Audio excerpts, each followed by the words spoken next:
నిజామాబాద్ జిల్లా Yergatla బట్టపూర్ crusher క్వారీపై BJP నాయకులు అసత్యపు ఆరోపణలు చేస్తున్నారని బీఆర్ఎస్ నేతలు అన్నారు. క్వారీ పనులను అక్రమంగా నడుపుతున్నారని బీజేపీ నేత మల్లికార్జున్ రెడ్డి ఆరోపణల్లో నిజం లేదని బీఆర్ఎస్ నేతలు కొట్టిపారేశారు.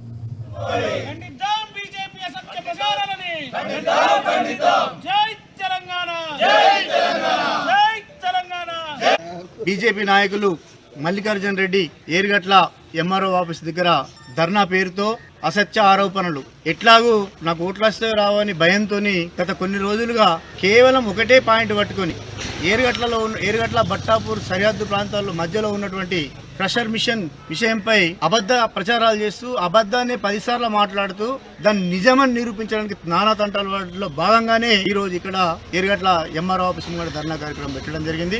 దాన్ని మేము తీవ్రంగా ఖండిస్తున్నాం. ముఖ్యంగా మల్లికార్జున్ రెడ్డికి ఏర్గట్ల పార్టీ టీఆర్ఎస్ తరఫున సవాల్ విసురుతున్నాం. ఒకటే పనిగా నేను ప్రశాంత్ రెడ్డి బంధువునే, కానీ ఆ క్రషర్ మిషన్ లో ఉన్నటువంటి ప్రశాంత్ రెడ్డి బంధువు ఎవరో నాకు తెలియదు అని ఆ రోజు చెప్పినావు. ఈ రోజు కూడా అక్రమాలు అన్యాయాలు జరుగుతున్నాయి. బీజేపీ నాయకులు